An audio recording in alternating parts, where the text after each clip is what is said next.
Capítulo 36. A morte de Tuon.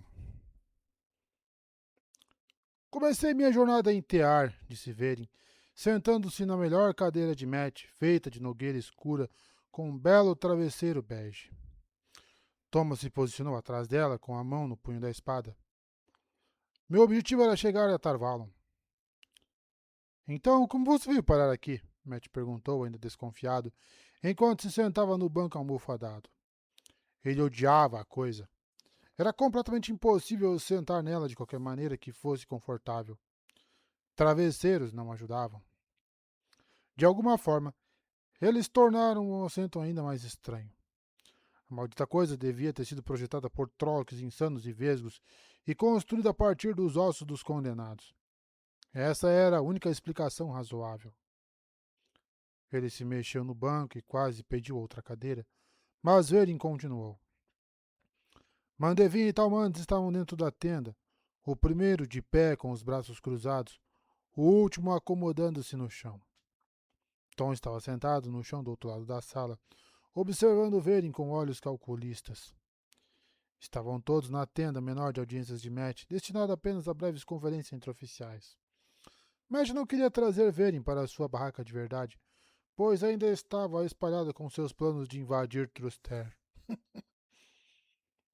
Eu me faço a mesma pergunta, mestre Calton, disse Verin, sorrindo, seu guardião envelhecido atrás de sua cadeira.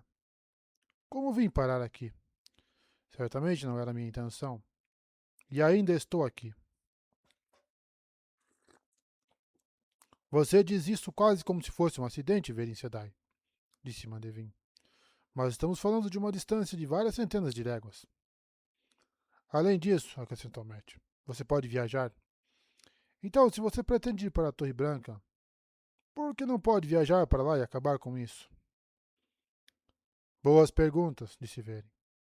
De fato, posso tomar um pouco de chá? Matt suspirou, mudando de posição no banco do diabo novamente, e acenou para Talmanes dar a ordem. Talmanes levantou-se e saiu por um momento para passar a palavra. Depois voltou e sentou-se novamente. Obrigado, disse Verin. Eu me sinto bastante ressecada. Ela projetava aquele familiar ar distraído que era tão comum às irmãs da Aja Marrom. Por causa dos buracos em sua memória, o primeiro encontro de Matt com Verin era confuso para ele. Na verdade, a lembrança que tinha dela era confusa. Mas ela parecia se lembrar de pensar que ela tinha o temperamento de uma estudiosa. Desta vez, estudando-a, seus maneirismos pareceram muito exagerados para ele. Como se ela estivesse se apoiando nos preconceitos sobre as marrons, usando-os. Enganando as pessoas como um artista de rua pegando meninos do interior com um jogo inteligente de embaralhar 3 cartas. Ela olhou para ele. Aquele sorriso no canto dos lábios? Aquele era o sorriso de uma idiota que não se importava que você soubesse do golpe dela. Agora que você entendeu, ambos poderiam aproveitar o jogo e talvez juntos possam enganar outra pessoa. Você percebe o quão fortemente Taverin você é, jovem? Perguntou Verin. Matt deu de ombros. Rand é quem você quer para esse tipo de coisa. Honestamente, eu não sou quase nada comparado a ele. As cores. Eu não consideraria subestimar a importância do dragão, disse Verin. Mas você não pode esconder sua luz na sombra dele, Matrin Calton. Não na presença de ninguém, exceto dos cegos, pelo menos. Mais poderoso do que viveu em séculos. Matt se mexeu no banco. Cinzas. Ele odiava o jeito que fazia parecer como se estivesse contorcendo. Talvez ele devesse apenas se levantar. Do que você está falando, Verin? Ele disse em vez disso. Cruzou os braços e tentou pelo menos fingir que estava confortável. Eu estou falando sobre como você me puxou para o outro lado do continente. Seu sorriso se alargou quando um soldado entrou com uma xícara fumegante de chá de menta. Ela aceitou com gratidão e o soldado recuou. Você puxou? Puxou você? Matt disse. Estava procurando por mim. Só depois que determinei que o padrão estava me puxando para algum lugar. Verin soprou o chá. Isso significa você, ô Perrin. Não poderia ter sido culpa de Randy, já que consegui sair dessa facilmente. Randy? Matt perguntou, dispensando mais um flash de cores. Você estava com ele? Verin assentiu.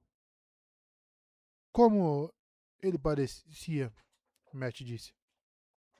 Ele está, você sabe, louco? Perguntou Verin. Matt assentiu. Receio que sim, disse Verin, os lábios ligeiramente curvados para baixo.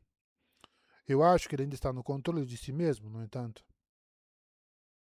Sangue e poder, disse Matt, enfiando a mão por baixo da camisa para tocar o reconfortante medalhão de cabeça de raposa. Verin ergueu os olhos. Não estou convencida de que os problemas do jovem autor sejam completamente devidos ao poder, Matrin. Muitos gostariam de culpar seu temperamento por Saidin, mas fazer isso é ignorar o incrível estresse que estabelecemos naquele pobre ombro do menino. Matt ergueu uma sobrancelha, olhando para Tom. De qualquer forma, Verin tomou um gole de chá. Não se pode culpar muito a mácula, já que não vai mais afetá-lo. Não vai? Matt perguntou. Ele decidiu parar de canalizar? Ela riu. Um peixe preferiria parar de nadar? Não. A mácula não o afetará mais porque a mácula não existe mais. Autor limpou Saidin. O quê? Matt perguntou bruscamente, sentando-se. Vane tomou um gole de chá. Você está falando sério? Matt perguntou. Sim, ela respondeu. Matt olhou para Tom novamente. Então ele puxou o casaco e passou a mão pelo cabelo. O que você está fazendo? Vane perguntou, divertida. Eu não sei, disse Matt, sentindo-se envergonhado. Acho que deveria me sentir diferente ou algo assim. O mundo inteiro mudou para nós, não é? Pode dizer isso, disse Vane. Embora eu diria que a limpeza em si é mais como uma pedra jogada em um lago. As ondulações levarão algum tempo para chegar à costa. Uma pedrinha? Matt perguntou. Uma pedrinha? Bem, talvez mais de um pedregulho. Uma maldita montanha, se você me perguntar, Matt murmurou. Ele se recostou no banco horrível. Varen riu. Que a queima aí, Sedai. Elas tinham que ser assim. Provavelmente era outro juramento que elas fizeram e não contaram a ninguém. Algo a ver com agir de forma misteriosa. Ele a encarou. Por que aquele riso? Ele finalmente exigiu. Nada, disse ela. Eu apenas suspeito que em breve você sentirá um pouco do que eu fiz nesses últimos dias. Que foi? Bem, disse ela. Acho que estava falando sobre isso antes de nos desviarmos para tópicos irrelevantes. Na limpeza da flamejante da fonte verdadeira, Matt murmurou, honestamente. Eu experimentei o mais curioso dos eventos, continuou Verin, ignorando Matt, é claro. Você pode não estar ciente disso, mas para viajar de um local, você precisa passar um tempo dele. Normalmente parar em um lugar por uma noite é o suficiente. Consequentemente, depois de me separar do dragão, fiz meu caminho para um vilarejo próximo e aluguei um quarto na pousada. Eu me acomodei, aprendendo o quarto e me preparando para abrir um portal pela manhã. No meio da noite, no entanto, o estalajadeiro chegou. Ele explicou com desgosto que eu precisava ser transferida para outro quarto. Parecia que um vazamento havia sido descoberto no telhado acima do meu quarto e logo vazaria pelo meu teto.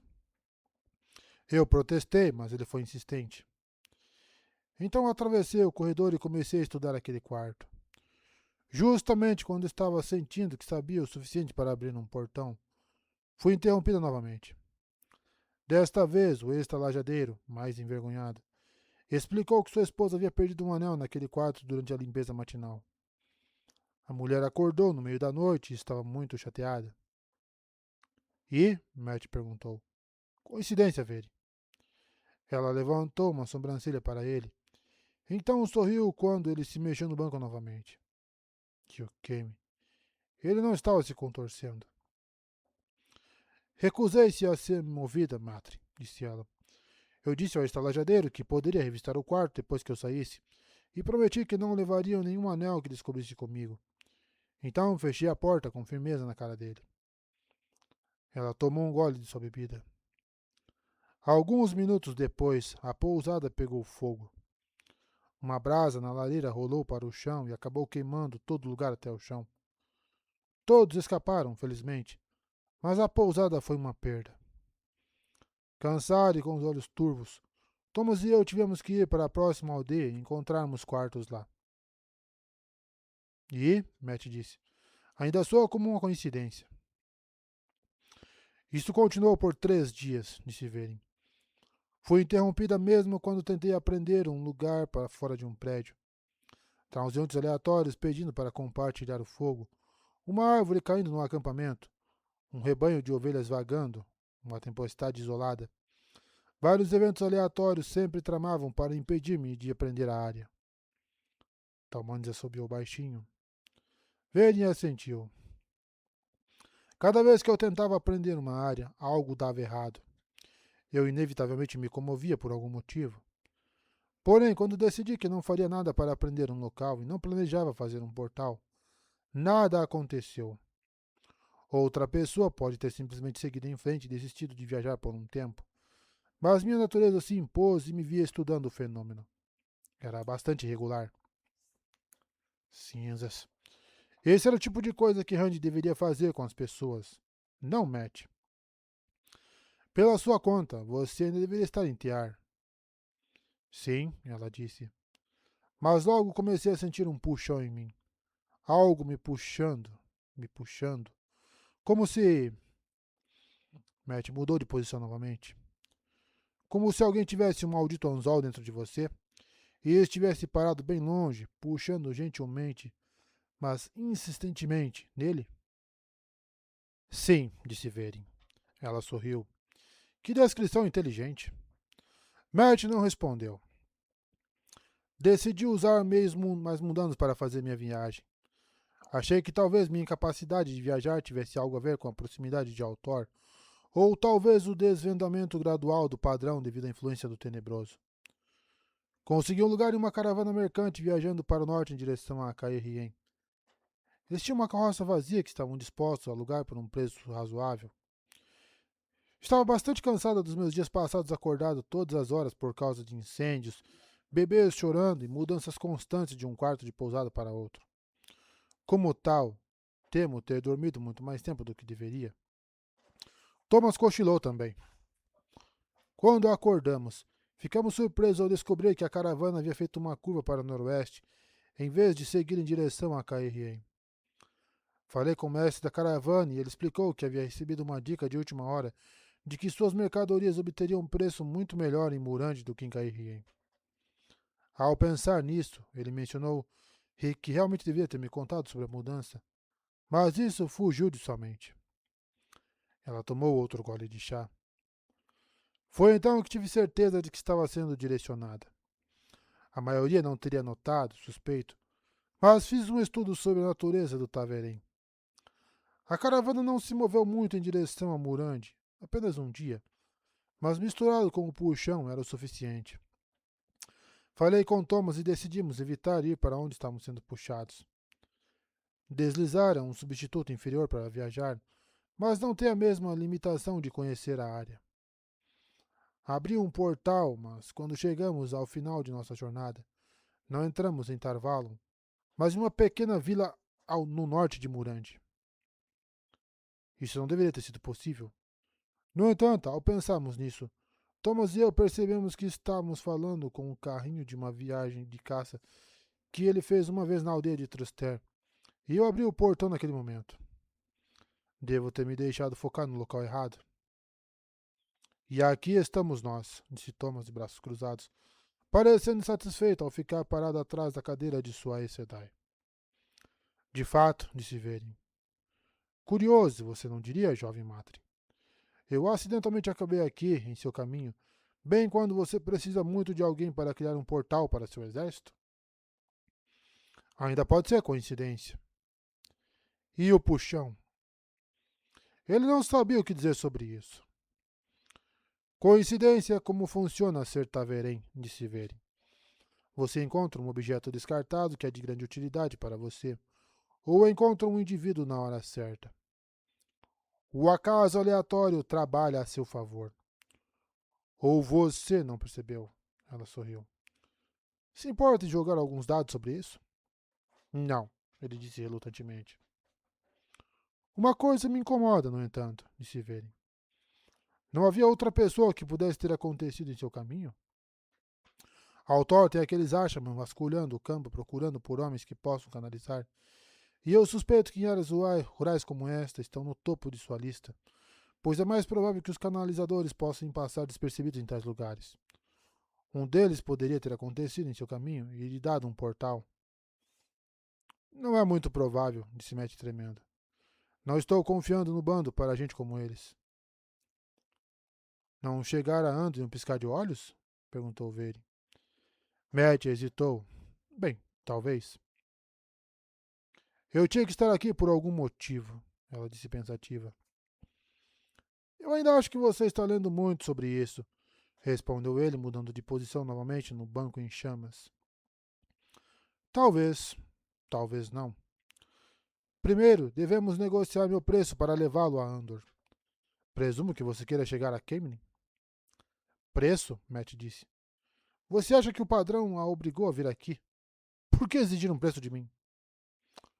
Por quê? Ela disse, levantando um dedo. Enquanto esperava encontrá-lo, honestamente não sabia se seria você, o jovem Perrin. Percebi que havia várias coisas que eu poderia fornecer a você que nenhum outro poderia.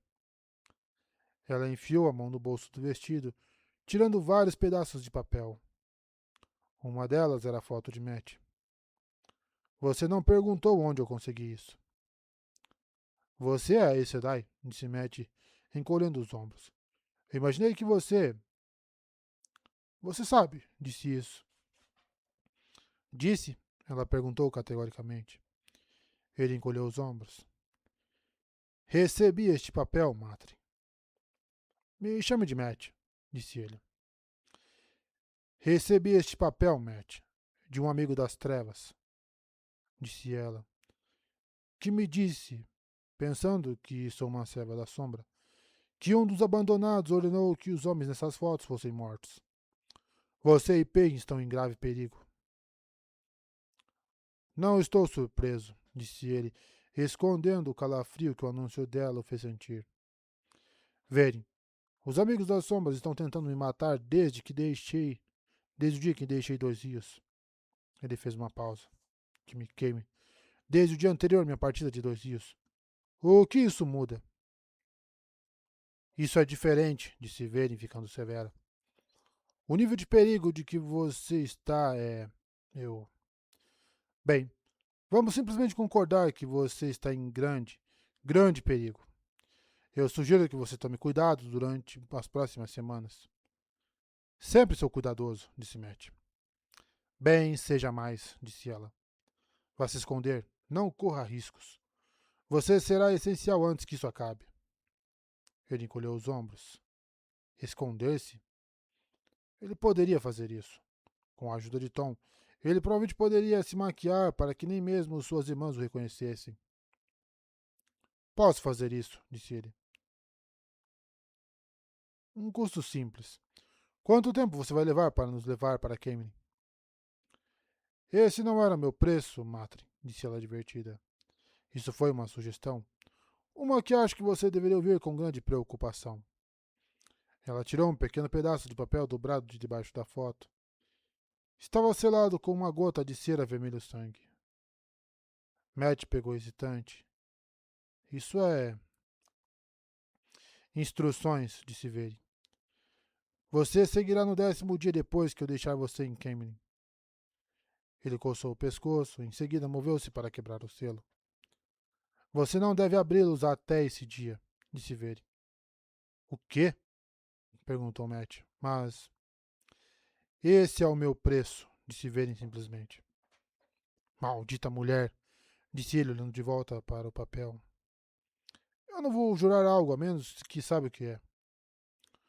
Duvido que você ache minhas instruções difíceis, Matre, observou ela. Matt olhou carrancudo para o papel por um momento. Depois se levantou. Sem acordo. Ela franziu os lábios. Matrin, você... Me chame de Matt, disse ele, pegando o chapéu em cima de uma almofada. Eu disse que não há acordo.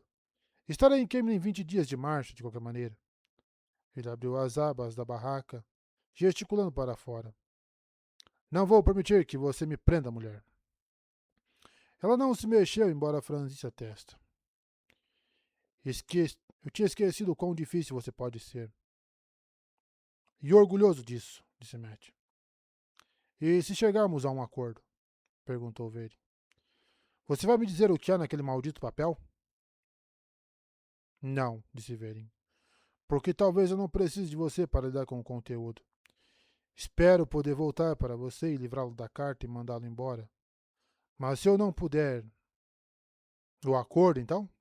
Matt disse. Você pode optar por não abrir a carta, disse Verde. Queime-a. Mas, se o fizer, espere 50 dias em Kemnin, caso demore mais para voltar do que esperava. Isso o fez parar. 50 dias era muito tempo para esperar. Mas se ele pudesse fazer isso em Kemnin em vez de viajar sozinho... Elaine estava na cidade. Ele se preocupava com ela desde sua fuga de Eboldar. Se ela estivesse, ele poderia pelo menos conseguir iniciar a produção rapidamente dos dragões de Aludra. Mas 50 dias? Esperar? Ou isso, ou abrir a maldita carta e fazer o que ela dizia? Ele não gostou de nenhuma das opções. 20 dias, disse ele. 30 dias, ela disse, levantando-se. Então ergueu um dedo para interromper a objeção dele. Um compromisso, Matt.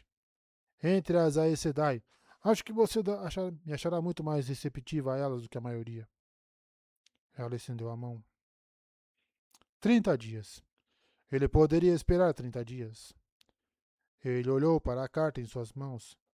Resistiu a abri-la e 30 dias de espera não o perderiam em nenhum momento. Demoraria apenas um pouco mais do que ele levaria para chegar a Kemni por conta própria. Na verdade, isso era uma barganha sangrenta. Ele precisava de algumas semanas para colocar os dragões em ação e queria tempo para descobrir mais sobre a Torre de Genjei e as cobras e raposas. Tom não podia reclamar quando eles levariam 2 semanas para chegar a Kemni de qualquer maneira. Vayne olhou para ele com uma pitada de preocupação em seu rosto. Ele não podia deixá-la saber o quão satisfeito ele estava. Deixe uma mulher saber disso, e ela encontrará uma maneira de fazer você pagar de volta. 30 dias, disse Matt relutantemente, pegando a mão dela. Mas no final deles eu posso partir. Ou você pode abrir a carta depois de 10 dias, disse Verin, e fazer o que ela diz. Um dos dois, Matre. Tenho sua palavra? Você tem, disse ele. Mas eu não vou abrir a maldita carta. Vou esperar 30 dias e então partir para os meus negócios. Veremos, disse ela, sorrindo para si mesma e soltando a mão dele. Ela dobrou a foto dele e tirou do bolso uma pequena bolsinha com a capa de couro.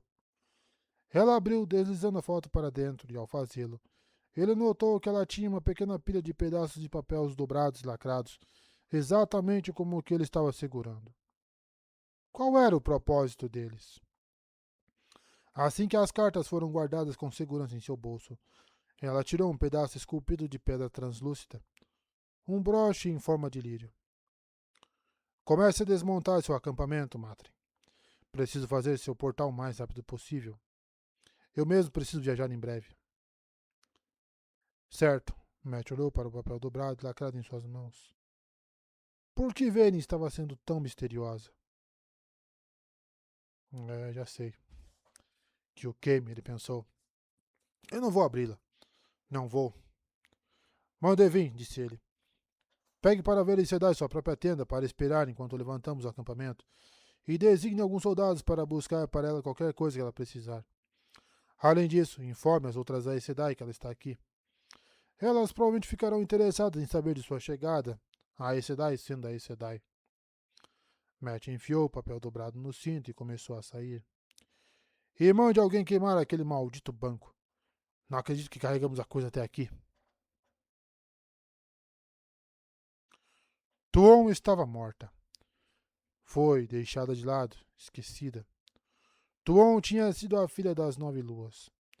Ela agora era apenas uma anotação nas histórias. Fortuona era imperatriz. Fortuona Ataen Devi Paendrag beijou o soldado levemente na testa enquanto ele se ajoelhava, cabeça baixa na grama curta. O calor abafado do altar dava a impressão de que o verão já havia chegado. Mas a grama, que parecia viçosa e cheia de vida semanas antes, estava raquítica e começando a amarelar. Onde estavam as ervas daninhas e cardos? Recentemente as sementes não brotaram como deveriam. Como grãos, eles estavam ficando ruins, morrendo antes de realmente ganhar vida. O soldado diante de Fortuona era um dos 5. Atrás desses 5 estavam 200 membros dos Punhos do Céu, a elite de sua força de ataque. Eles usavam peitorais de couro escuro e almas de madeira clara e couro em forma de insetos. Ambos os elmos e couraças foram estampados com o sinal do punho cerrado. 50 pares de Suldan e Damani, incluindo Dali e sua Suldan Malahavana, que Fortuna havia dado à causa. Ela sentiu a necessidade de sacrificar algo pessoal para a mais importante das missões. Centenas de Torraques se amontoavam nos cercados atrás, caminhando por seus treinadores que os preparavam para o voo que viria. Já um bando de Haken circulou acima, gracioso. Fortuna olhou para o soldado diante dela, colocando os dedos em sua testa, onde ela o beijou. Que sua morte traga a vitória, ela disse suavemente, falando as palavras rituais. Que sua faca atire sangue, que seus filhos cantem louvores até o amanhecer final. Ele abaixou ainda mais a cabeça. Como os outros 4 na fila, ele usava couro preto. 3 facas pendiam de seu cinto, e ele não tinha capa ou elmo. Ele era um homem pequeno. Todos os membros dos Punhos do Céu eram pequenos e compactos, e mais da metade desse grupo eram mulheres. Peso sempre era um problema para quem enfrentava missões usando Torraken. Em uma incursão, 2 soldados pequenos e bem treinados eram preferíveis a um pesado casco de armadura pesada. Era o início da noite, o sol estava se pondo. O tenente-general Yulan, que lideraria pessoalmente a força do ataque, achou melhor decolar no final do dia. Seu ataque começaria na escuridão, protegendo daqueles que poderiam estar observando o horizonte em Eboldar. Antigamente, o cuidado teria sido desnecessário.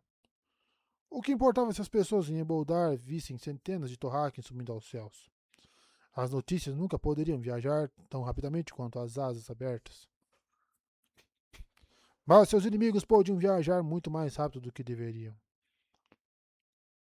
Fosse Terangreal, Trama ou qualquer outra coisa que desse poder, era um perigo distinto.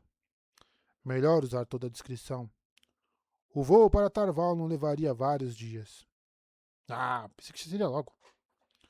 Fortuna passou para o próximo soldado na linha de 5. O cabelo preto da mulher estava trançado.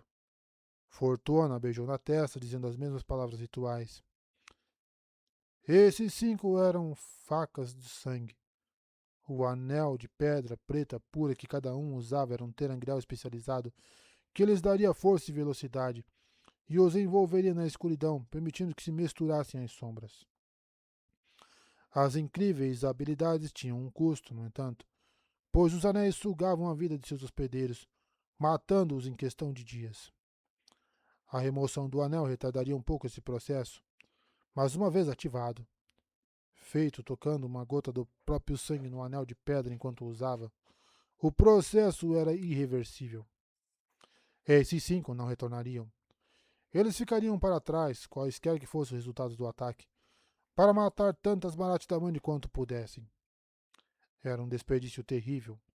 Aquelas Damani deveriam ser controladas, mas melhor matá-las do que deixá-las na mão do dragão renascido. Fortuna moveu-se para o próximo soldado na fila curta, dando-lhe o beijo e a bênção.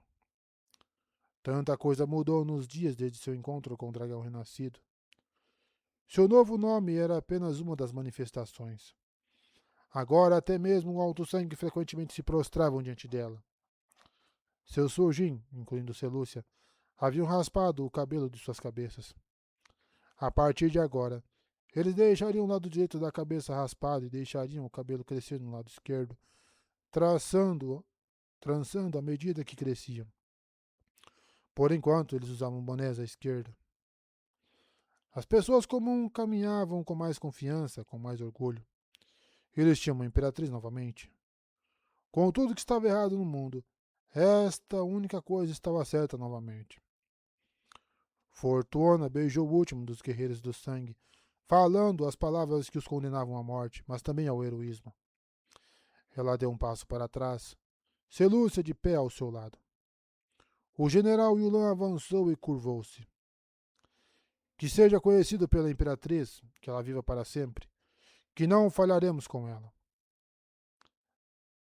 É sabido, disse Selúcia. A luz o siga. Sabe que Sua Majestade, que ela viva para sempre, viu uma nova rosa da primavera cair 3 pétalas no jardim hoje. O presságio de sua vitória foi dado. Cumpra, general, e sua recompensa será grande. Yulan se levantou, saudando, punho contra o peito, metal estalando contra metal. Ele conduziu os soldados até os currais Torrakin, os 5 guerreiros do sangue primeiro. Em instante, a primeira criatura correu por um longo pasto fora da parte de trás do curral, marcado com postes de flâmulas, e então se lançou no ar. Outros se seguiram, uma frota mais do que Fortuna já tinha visto no céu de uma só vez. Quando a luz final do pôr do sol morreu, eles avançaram para o norte. Hack e Torrak normalmente não eram usados dessa maneira. A maioria dos ataques seria realizada deixando os soldados em um ponto de parada, onde o Torrakin esperaria enquanto os soldados atacavam e retornavam. Mas esse ataque era vital demais. O plano de Yulan exigia um ataque mais ousado, algo que raramente havia sido cogitado. Torrakin com Damani e Suldan nas costas, atacando do ar. Poderia ser o começo de uma nova tática ousada, ou poderia levar a um desastre. Nós temos mudando tudo, Fortuna disse suavemente. O general Galgan está errado. Isso não dará ao dragão renascido uma posição de barganha pior. Isso o colocará contra nós. E ele não estava contra nós antes? Perguntou Selúcia. Não, disse Fortuna. Estávamos contra ele. E há uma diferença? Sim, disse Fortuna, observando a nuvem de Torrakin quase invisível no céu. Sim.